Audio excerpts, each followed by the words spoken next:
Hi there, so glad you could make it. I think you're really going to enjoy our guest today because not only is he still part of one of my favourite bands from the 70s, he's got a big personality, a great voice, and plenty of fascinating tales to share. He's US Southern rock vocalist Rodney Justo, who joined Roy Orbison's band the Candymen in the 60s before creating his own band, Atlanta Rhythm Section, in 1971. Would you like to hear his story? Well, settle right in. All Awesome. right, shaved, hair washed.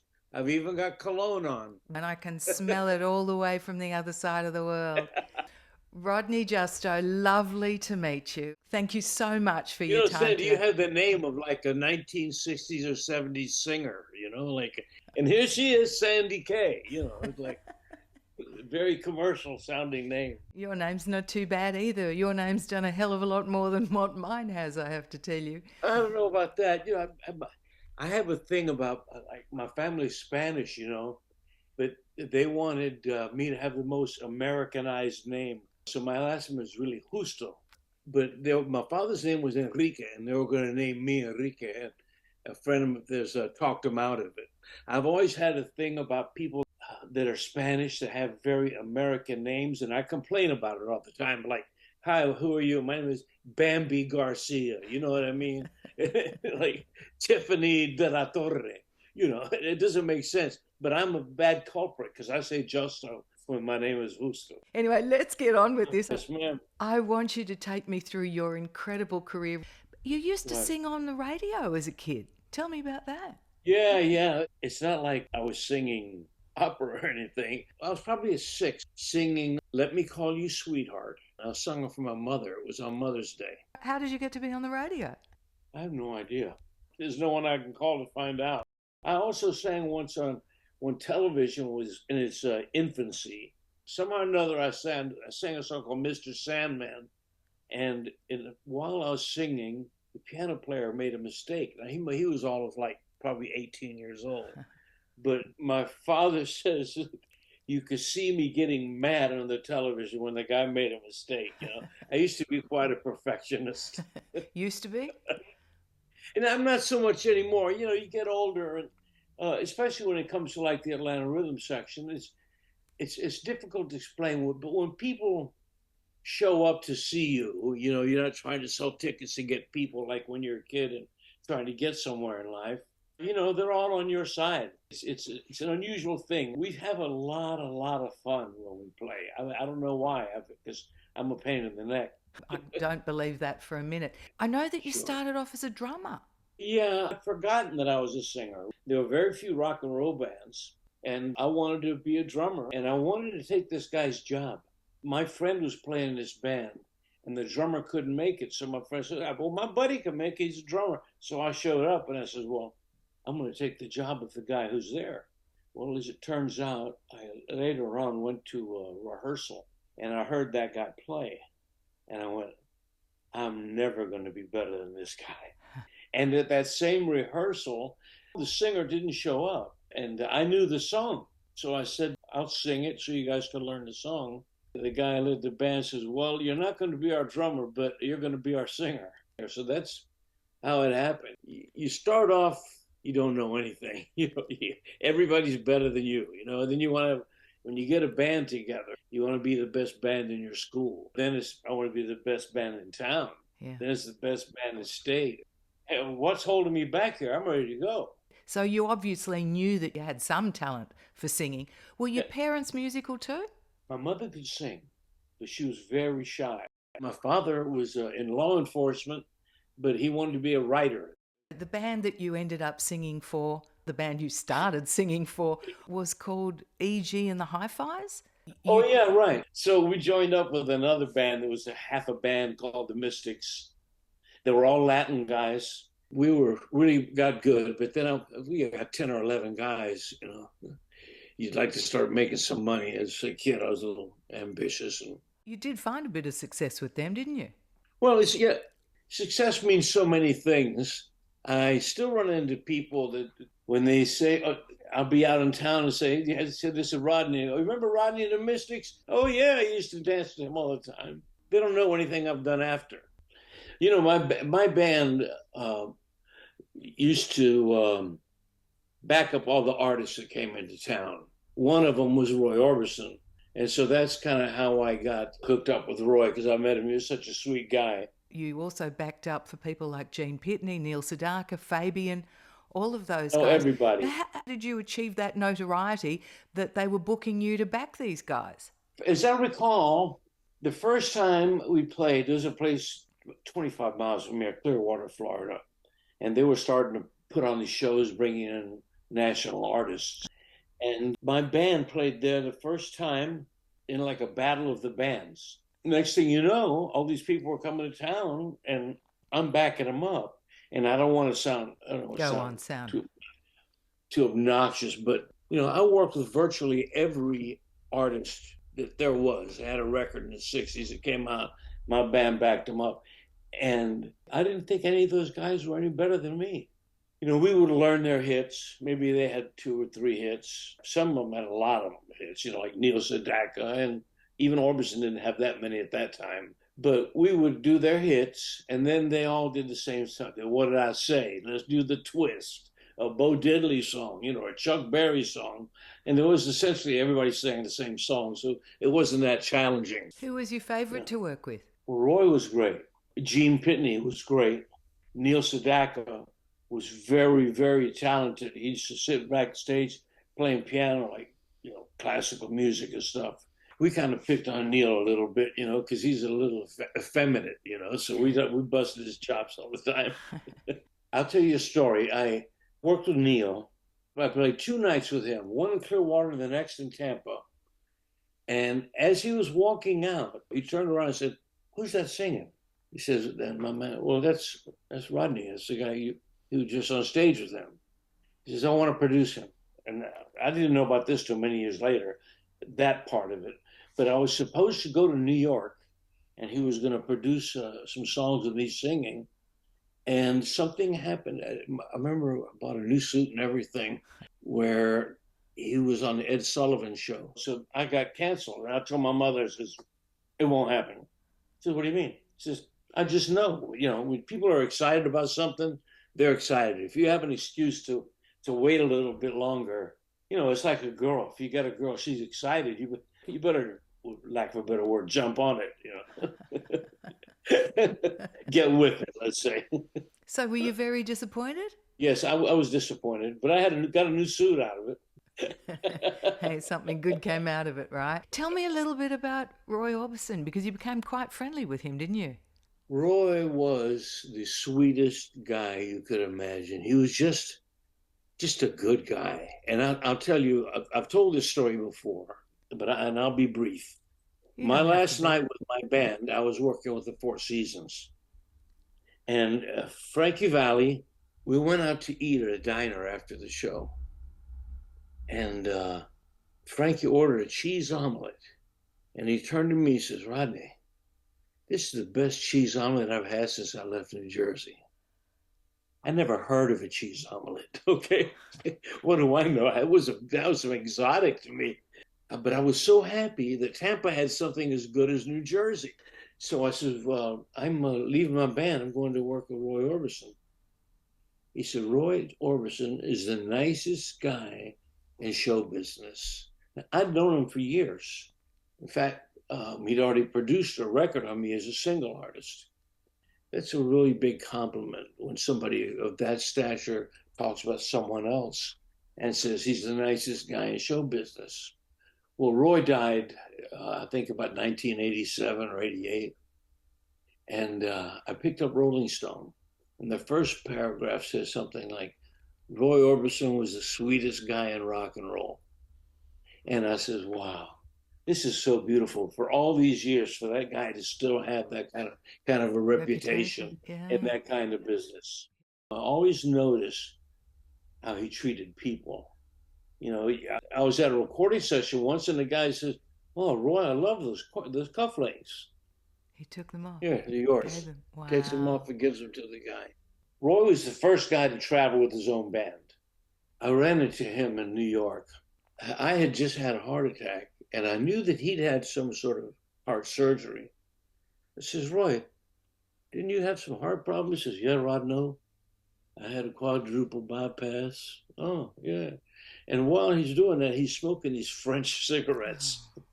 that he loves so much. I'm thinking, wow, I quit smoking after 30 years. I'm never going to smoke again. He had bypass surgery and he's smoking these Gauloises, Disque Bleu, whatever they were I called. remember them. I'm thinking, man, why is this guy smoking?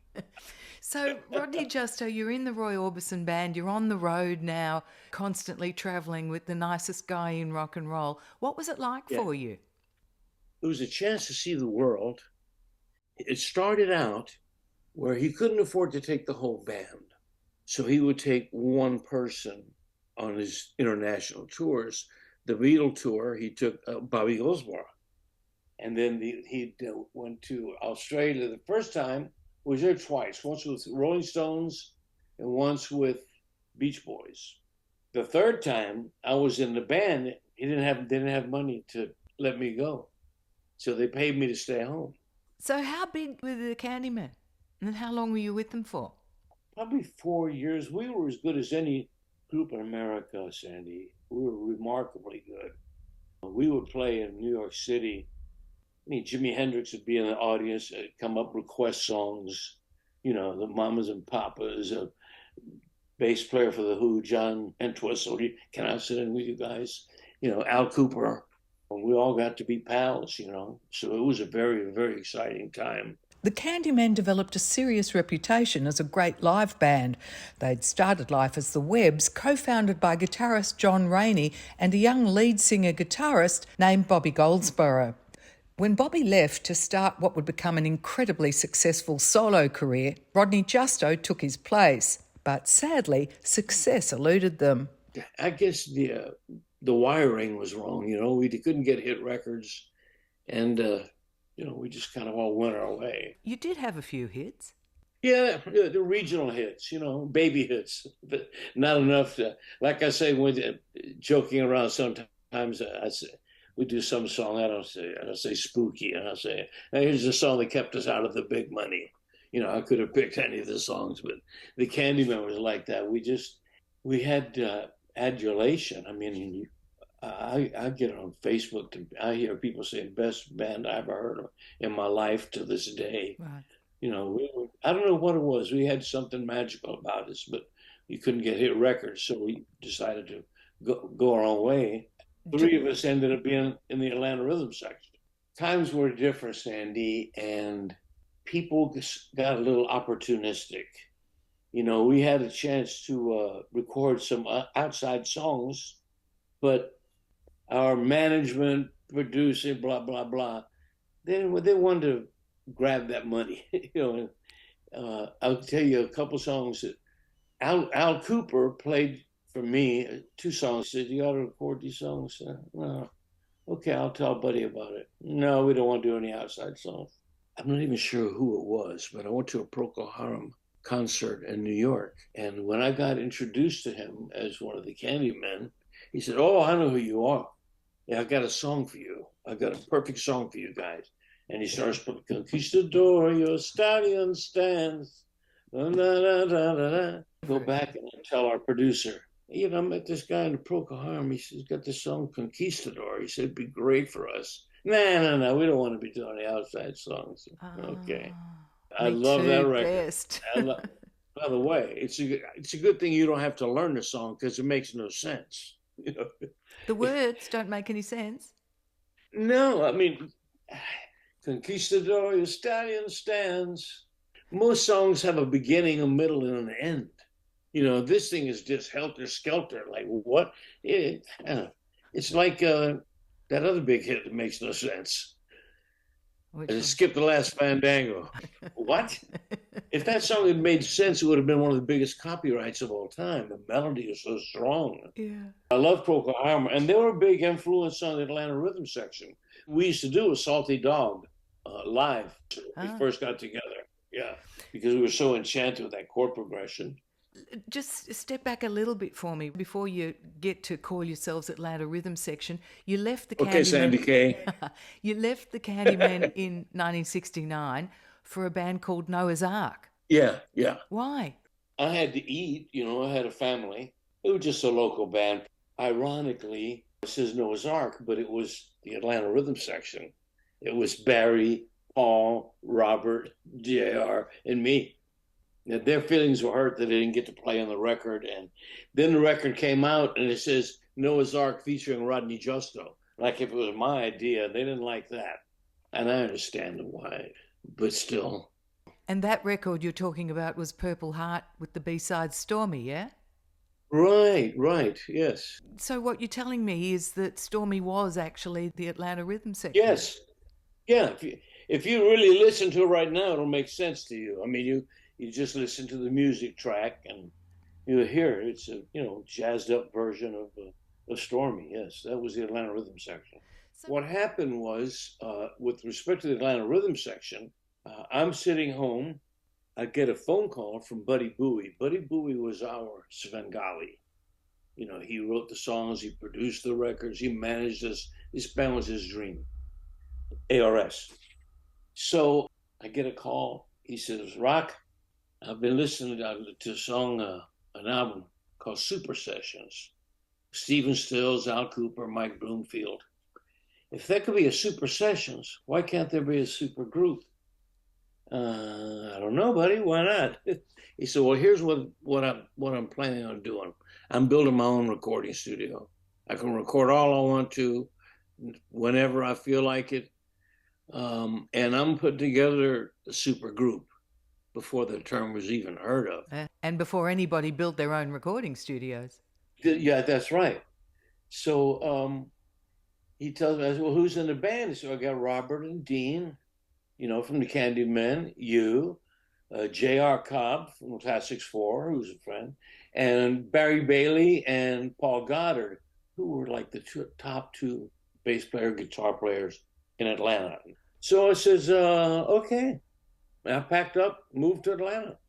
I'm a family man, and I didn't particularly want to move to Atlanta. I'd move away from my family, my friends, what have you. My father says, oh, no, son, your family is not your mother and I anymore. You have to go where opportunity takes you. Oh. Especially in the kind of career that you've chosen. It's speculative, so you need to go where the opportunity is. So I moved to Atlanta. We spent a lot of time making records for other people. As session musicians? Yes, yeah. Not enough time, working on our own stuff, and I was singing background on other people's records, and it's okay. I mean, I like singing background, but there's no future in doing it in Atlanta, Georgia. All right. Tell me some of the people whose records you were singing on then. B.J. Thomas, we got three big hits with B.J. Joe South, Billy Joe Royal, the Classics 4, naturally. There's a guy named Richie Supa, who was in Hair. He brought his own band the first time. The drummer was Liberty DeVito, who was with Billy Joel for so many years. That took up quite a bit of our time, and we would try to record our own stuff while we're doing the other artist stuff as well. While you were with Atlanta Rhythm Section, you did record your first album, didn't you? Yes, ma'am. We went on the first tour, and we started off in Quebec City, and it was a tour with Deep Purple. Oh, beautiful. This should be fun. Well, I don't know what happened to Richie Blackmore, the guitarist. He wasn't there. A guy named Randy California was playing guitar, who was in Spirit. So we played the first night, and then we never saw Deep Purple again. They just disappeared. The whole tour fell apart, nothing. And we're like, what do we do now? What do you mean? The dates were all gone. Somehow or another, as I recall, we had airline tickets. Well, we played a gig, in Youngstown, Ohio, with Buddy Miles and Savoy Brown. And then we left for California. Well, while we were out there, I wanted to work live. I like working live dates. I like people. I like the whole environment. So I'm telling Buddy, the Rolling Stones, I hear they're getting ready to start working again, man. They haven't played a tour in a long time. We got to get on a Rolling Stones tour. Huh, okay. So he comes back one day. He says, boy, did I sign a deal today. I'm thinking, oh, beautiful. I'm going on the road with Rolling Stones. He says, I just came back from Hanna-Barbera. Oh, Hanna-Barbera? You mean like the Flintstones? The cartoon got people? Yeah, yeah. He says, we signed a deal where we're going to cut all the tracks for a TV show called Butch Cassidy and the Sundance Kids. I'm thinking, where does little Rodney fit into this picture? I'll put you down the session as a background singer. I'm going, dude, I didn't move away from home to sing on cartoon shows. Plus, to be honest, I haven't talked about it too much before. I had a daughter that had some health problems, and like every stupid musician, I didn't have insurance. Yeah. So I have to pay all this money. Huh. So I says, well, if I'm going to be singing background on records, I'm going someplace where I can make some money doing it. So I, once again, packed up everything and moved to New York. That's why you left Atlanta Rhythm Section then. Yeah. How did that first album do for you? I think it went vinyl.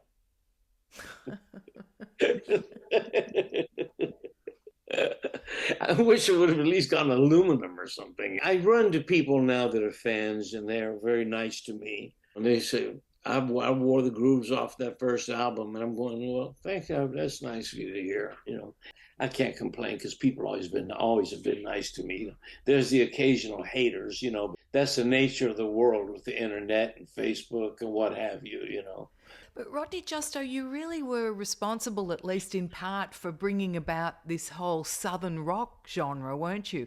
Because you started this new sound that a lot of people ended up copying. Yes, I think so. Got to remember when we started, there was no such thing as Southern rock. There were the Allman Brothers, but they're really a blues band. They're not a Southern rock band. To me, a Southern rock band is the Outlaws, Marshall Tucker. To me, these are Southern rock bands. We don't sing about pickup trucks, and we don't sing about Willie and Waylon and drinking and all that. That's not us. I try to choose my words carefully, but our chord progressions and lyrics tend to be a little bit more sophisticated. Yes, I can't help it, but I really, I'm very careful about what I say. It's just a matter of being respectful. But I understand. I'm not trying to say these others aren't good.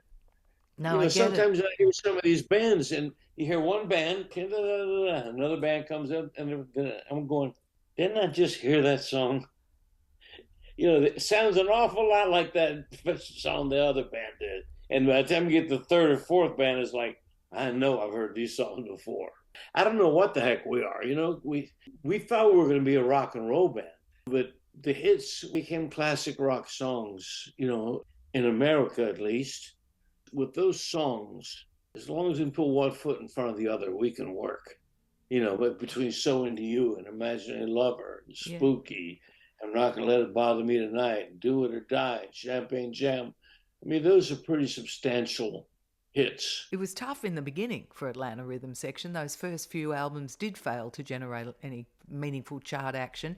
You'd gone off to New York and you were replaced with a newcomer by the name of Ronnie Hammond. Mm-hmm. So what are you then doing in New York while these guys are trying to cut their teeth in Atlanta? Well, two things. As I mentioned, I started doing studio work, but I made a lot more money doing it. Also became a band leader for B.J. Thomas. And I also sang for a guy, his name is Roy Buchanan. Most people don't know who he is, but to some people, he's a legendary guitarist and a nice guy with problems, but it wasn't musically challenging. I mean, I'm singing songs that I vowed I would never sing, like baby songs. You know what I mean? Like people that are just starting out to be a singer, that's the kind of stuff they sing. Let me put it to you this way. I kind of had an idea about some of the songs he was going to be doing because two friends of mine were already in the band. They played on his records. So I go a day early. The first gig is in Pittsburgh. They say, show up for rehearsal. Yeah. Oh, great. He doesn't show up. I don't meet him till the first gig on the stage. And that's not the way I operate. No. But he says that. So he starts talking. He says, "Do you know Johnny B. Good?" Well, I probably know half of it. Just sing half of it twice. Tells me. Okay. I'm like, oh boy, this is exciting. The only song that I did that was kind of like singing was a Neil Young song called "Down by the River," which I look forward to singing that, which moved out of 6 weeks. We probably did it about 5 times. Right. But the other time I'm singing like there's an old song out when I was a kid called Linda Lou. Well, now they call my baby Patty, but really, Linda Lou. That's the kind of stuff I'm doing. I'm going, oh, this is not challenging. This is terrible. And as you said before, you're a perfectionist, or at least you were then, so that must have really irked you. So how did you come back to be part of Atlanta Rhythm Section? Well, in 1978, Sandy K, I retired. I had a family and I was separated from my first wife. We were getting divorced. I came back to Tampa, ran into my first girlfriend that I was supposed to marry. I had an overwhelming love for her. I decided that I was going to, and I had children. So I called my first wife. She was living in Puerto Rico. Please come home. If you come home, I'll give you the house, I'll give you a car, I'll give you money, I'll do whatever. So I retired from the music business. I got my new wife. I did go back in 1983 for a year. Ronnie had some problems and they called me and asked me to sing. I said, boys, I don't sing anymore. I'm out. No, please help us. We got gigs, work. You got to do this. We can't cancel. Oh, God. Okay. So I learned the songs. It was supposed to be for 6 weeks. It ended up being a year. I left again and I had a job like everybody else has. And I was content. I worked hard. I was so happy to go to bed the same time as my wife every night. That was to me such a big, big treat, because as a musician, she's going to bed. I'm up till 3 o'clock in the morning, I'll never forget riding around with my boss one day. I was getting close to retirement. He says, well, Ron, what are you going to do? I says, I don't know, Larry. I'd like to get my golf game in shape and just hang around with my wife. He looked at me. He said, what's the matter? He said, I never heard anybody say they wanted to hang around with their wife before. But I did that. I was there for 28, 29 years. And when I retired, I got approached about coming back to the band. They had another singer for years, a nice guy. But there were some problems, internal problems, I guess. And they talked about coming back. And I'm like, well, I don't know. I haven't sung in a long time, man. It's been 29 years. I haven't sung a note. So Buddy Bowie and Dean Daughtry, the keyboard player, called me up and convinced me to do it. So I came back. It's been 12 years. The band, I can't go around saying that the band is better than ever because that insults the people that love the original version or the classic version of the band, let's say. But I know how good the band is because I was in the first version of the band. And we're not so much a band anymore. We're an act. We've got enough songs. I mean, I came back and they're doing the same show they did in 1983 when I went back. I went, has nothing changed in like 30 years or whatever it is? So I said, I want to be able to do enough songs that we can change our set depending on where we're playing.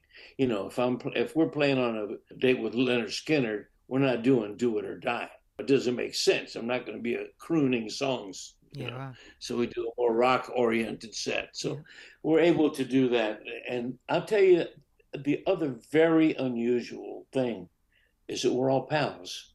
Believe me, the original version of the band, that's another reason I was out. I didn't like to even be seen with some of the guys. They were just boors. It was painful. But we are pals. In fact, we were together last week. And I told the guys, I says, every band has a jerk. Every band has one. I said, so look around. If you think the rest of the guys are nice guys, it's you. Rodney Justo, which is your favourite song to sing from Atlanta Rhythm Section catalogue? They're both on two separate ends. I love Do It or Die because it's the closest to singing.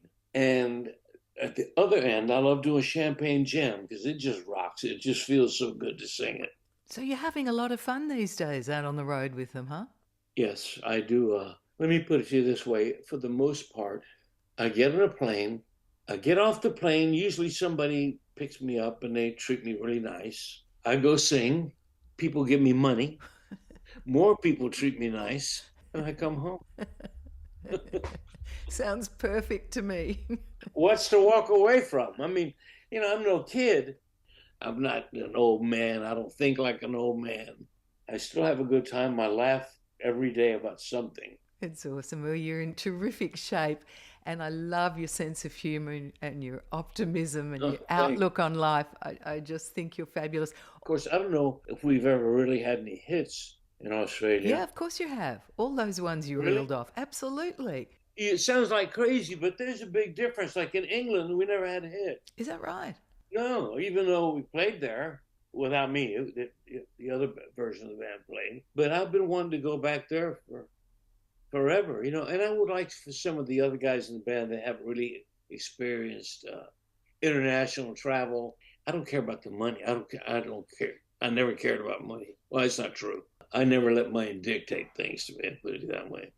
Other than when I had to take care of my family. But if you just work for the money, that's all you get. I work to travel, to be places, to meet people, to see things. That's why I work. I'm amazed that after so many years of not singing, and I'm assuming that you didn't spend any time every day practicing and keeping up your chops, your voice is just as good as it ever was?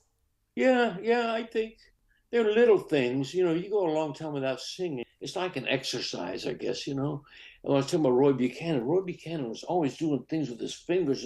He says, if you see a baby, he can do all kind of stuff. You move him and mold him. He said, for some, I've always done that. That's why his fingers were so flexible as a guitarist. But he was always stretching. It's not the notes that are different. It's getting in and out of the notes. It's hard to explain. They're little things you do as a singer that I just don't do anymore, or maybe I can't. I sing more and more like a white person. You know what I mean? I would have loved to have been a rhythm and blues singer. That's what I wanted to be, but my voice is too clean. I sing the same notes, and I think I'm being soulful, but I think maybe some people think not.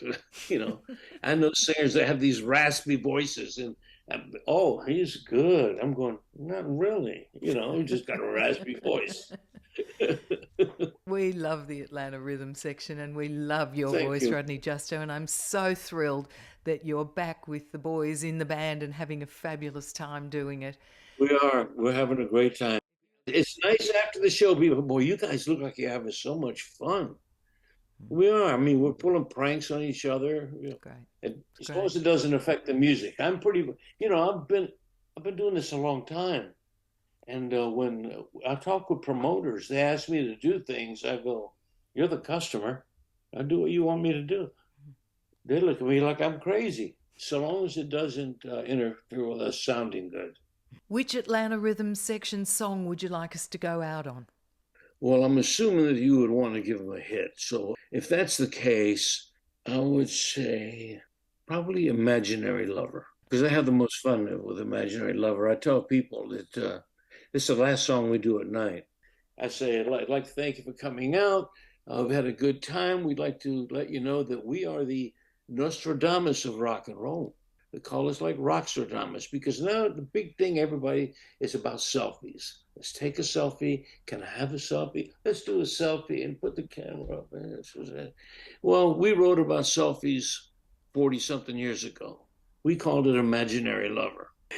They usually, oh my God, you know what he's talking about. Rodney Justo, thank you so much for your time with us today. I've so enjoyed Same here, chatting with Sandy you. Kane.